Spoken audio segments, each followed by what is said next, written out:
সকাল থেকে শুরু হলো বাড়িতে আজকে নানা কাজ। এই যে জায়গাটা দেখলে, প্রথমে এই জায়গাটাকে ফাঁকা করা হলো, তারপরেই এই যে শুরু হয়ে গেল রান্না বান্না। কারণ আজকে রান্নার মধ্যে আবার বিশেষ করে মাটন করা হয়েছে। তার কারণ বহুদিন পরে আজকে মাটন করা হলো, কেন নাকি বাবা মার এখন মাটন খাওয়া বারণ, তো চিকেনটা তো প্রায়ই হয়, তাই আজকে একটু মাটন করা হলো।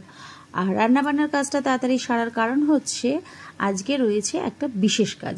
কি এই বিশেষ কাজ? সেটা হচ্ছে এই ফ্রিজটাকে তোমরা এতদিন ধরে দেখতে আমার রান্নাঘরে, কিন্তু এই ফ্রিজটাকে এখন ট্রান্সফার করে নিয়ে আসা হলো নিচে, যাতে নিচে বাবা মার রুমে অতটা ফ্রিজ কিছুই হয় না, রান্না যেহেতু এখন বাবা মার রুমে হয় না তাই। আর এই ফ্রিজটাকে শিফট করা হলো ওপরে। এবার এটা আমার একার দ্বারা অবশ্য হয়নি, তার জন্য আমাকে ভাই হেল্প করেছে।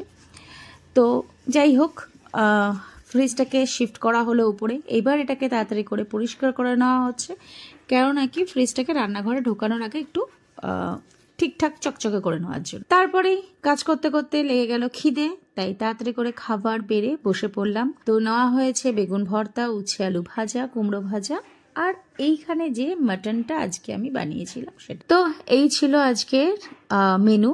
তো তাড়াতাড়ি করে দুপুরবেলায় এইটা দিয়ে, মানে দুপুর বললে ভুল হবে, বিকেলবেলায়, কারণ অলরেডি তখন ঘড়ির কাঁটায় বাজে 4টে, 4:30।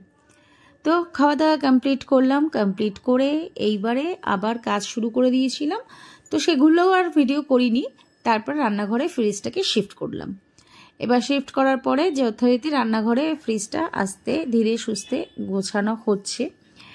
এবার এই টোটাল কাজ করতে করতে অলরেডি প্রচুর টাইম আরও চলে গেছে, সন্ধে পার হয়ে গেছে।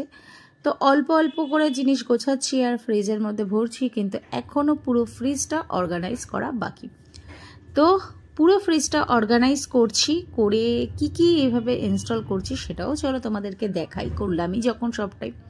তো এই যে এক একটা করে বক্স অর্গানাইজ করছি, তো ভাবলাম সেগুলো করতে করতেও একটু ছোট্ট ছোট্ট করে ভিডিও করে নিই, যেগুলো তোমাদেরকে দেখাবো। অ্যাটলিস্ট কাজটা আমিই করেছি সেটার প্রমাণ থাকবে, যে কেউ করে দেয়নি।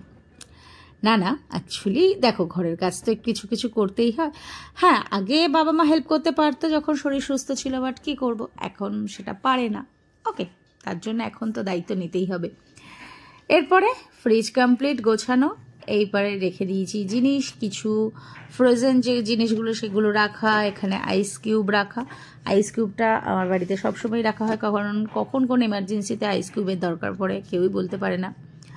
আর ফ্রোজেন জিনিস, আর এইখানটাতে রয়েছে আমার ফেভারিট জিনিস, সেটা হচ্ছে আইসক্রিম। আমার বাড়িতে শীতকাল বলো আর গরমকাল বলো, আইসক্রিমটা মাস্ট রাখতেই হবে ফ্রিজে। আর এটা হচ্ছে নিচের ডিপার্টমেন্টটা, সেখানে রয়েছে চিজ, এটা আমিই খাই অবশ্য। আর রয়েছে চকলেট, ফ্রুট ড্রিঙ্কস, এখানে কোল্ড ড্রিঙ্কস কিছু, রেড বুল, এইগুলো জুস, চলো এইগুলো একটু ইগনোর করো, যাই হোক। আর তার পাশে এইখানে রয়েছে বাকি সবজি, এই সবগুলো। তো এইভাবেই ফ্রিজটাকে অর্গানাইজ করলাম। এখন তাহলে টাটা।